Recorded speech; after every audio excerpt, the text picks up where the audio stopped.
Hello everyone. What are you doing? Worrying about your child's future? तर काळजी नका करू. फक्त मुक्ताई कॉन्व्हेंटला संपर्क साधा. Because here you get learning with the excellence, quality education, science-based activities, play-based games and interactive learning. With all these modern teaching methods and strong parent-teacher communication, then what are you waiting for?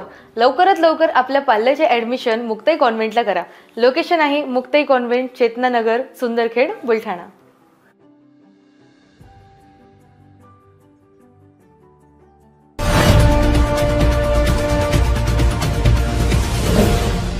City news वसा जनसेवेचा. बुलढाणा शहरातील इक्बाल नगर येथे रस्त्यांचे बांधकाम व ठेकेदारामार्फत दररोज साफसफाई करण्याची मागणी पालकमंत्री यांच्याकडे अल मदीना एज्युकेशन फाउंडेशनचे अध्यक्ष नदीम शेख यांनी केली आहे. 2 ऑगस्ट रोजी बुलढाण्याचे पालकमंत्री मकरंद पाटील हे जिल्हा दौऱ्यावर असताना नदीम शेख यांनी याबाबत निवेदन दिले.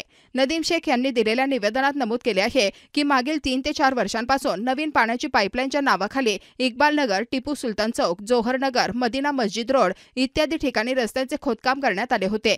परंतु दुर्दैव असे की खोदण्यात आलेल्या रस्त्यांची दुरुस्ती करण्यात आली नाही. यामुळे मागील अनेक वर्षांपासून इक्बाल नगर येथे राहणाऱ्या नागरिकांना खूप त्रास सहन करावा लागत आहे.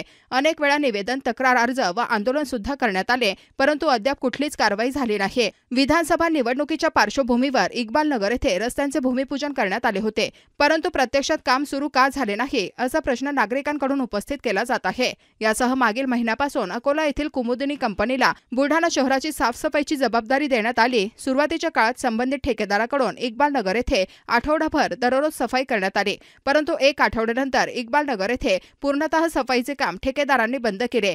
तरी टिपू सुलतान चौक ते मिर्झा नगर, टिपू सुलतान चौक ते दार रुसल्लाम मस्जिद पर्यंत, राजा मेंबर ते केमला रोड, मदीना मस्जिद रोडसह अंतर्गत रस्त्यांचे बांधकाम करण्यात यावे, तसेच ठेकेदाराकडून इक्बाल नगरची सफाई करण्यात यावी अशी मागणी करण्यात आली आहे. यावेळी राष्ट्रवादी काँग्रेसचे सत्तार कुरेशी, नवाज मिर्झा, शेख फरदीन यांची उपस्थिती होती.